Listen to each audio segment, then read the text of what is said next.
The last lesson on the Focusing on Basics series is about consistency and cadence. And cadence is the concept of the time frames by which we do something and operate.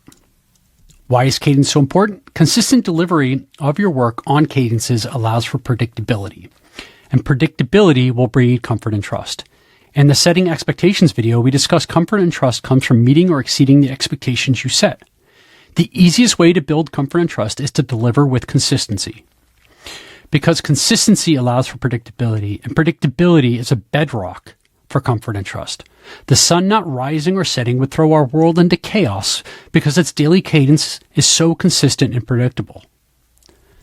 Consistency requires a very strict cadence.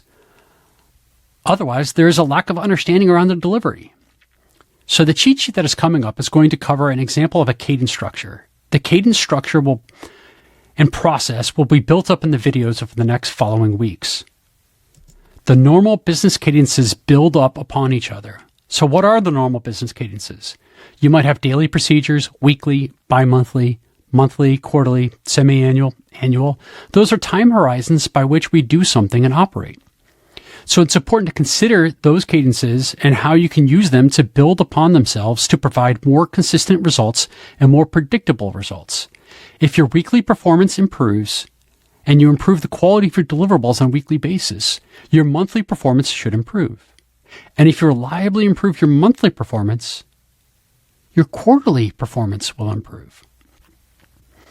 We will have several weeks of lessons dedicated to weekly, monthly, and the quarterly cadences in particular. This is a cheat sheet about communication cadences. You will find this cheat sheet attached to this lesson. This cheat sheet really highlights how the weekly cadence you perform tasks that transition into the monthly cadence, and the monthly cadence you perform tasks and they transition into the quarterly cadence. So this would be an introduction into the methodology or the cadence methodology, which virtually guarantees reduced churn and an increased account expansion. But we're going to dive into each one of those into a little bit more detail. We'll start with the weekly cadence. You first start with having weekly reports. We'll review how to build those reports in the upcoming weeks. When those reports get compiled, they are sent out internally for review.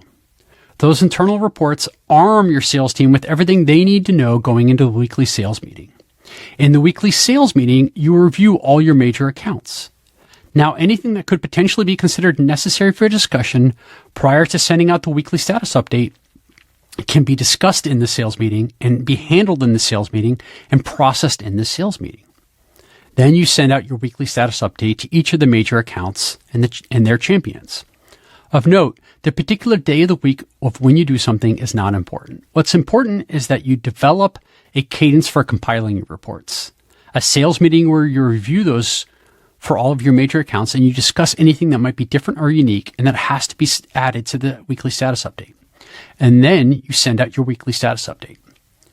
Following this cycle throughout the whole process as you build to the monthly and quarterly, which leads to the monthly process. On the monthly process, shocker, you have internal monthly reports. Those get compiled.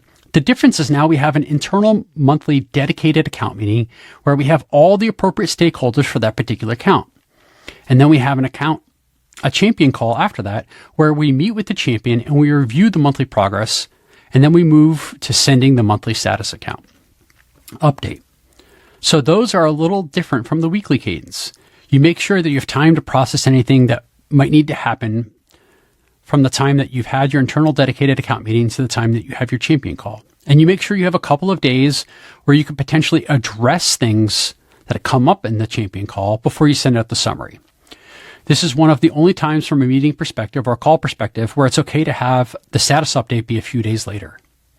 And if you go through this process, what you've done on the weekly process is making sure you've captured and everyone's getting the weekly updates, which is just letting them know how things are moving at a lower level. At the monthly level, you go into a little bit more formal detail, and then no surprise, at the quarterly level, you get even more formal. What's different on the quarterly basis, now you have, again, quarterly internal reports. You have your dedicated account meeting for that month, the same as you normally would, and you hold a champion call where you're essentially doing a pre-QBR as part of the champion call to make sure that you and the champion are on the same page. And then you hold your QBR. Ideally, for large ticket accounts, your QBRs are in person. So you fly out, you have your QBR, you take your different stakeholders and champions out to eat, drink, and be merry. Side note, why do I focus so much on this? Check out this tweet and comment about time in person and its importance. After 3 hours together in person in a social setting, people will feel they know you enough to trust you with money. Back to the topic at hand. After you process the way the meeting went, you send out your quarterly business review summary email. The quarterly cadence is the least rigid because there are a number of things that you need to do that are unique to the quarterly cadence. This includes coordinating the survey and the survey reports, a deeper report analysis, and then scheduling all the appropriate people to attend this meeting. This is key because it ensures that you have the highest and best chance of making your champion look good and increasing your visibility inside their organization. Of course, this is ultimately about reducing churn and increasing account size. The concept of cadence management is that you have to get very militant about your delivery and your organizational cadences, your weekly, your monthly, and your quarterly cadence. When you do that, your clients will start to understand that you are consistent. Through consistency, you will be predictable. And when they can predict that you're going to do something because you've done it that way in the past, they're going to start to believe and trust in you, knowing that you will operate at the highest levels and they can give you more work. That's it for this week's conversation about focusing on the basics. Thank you, and have a nice day.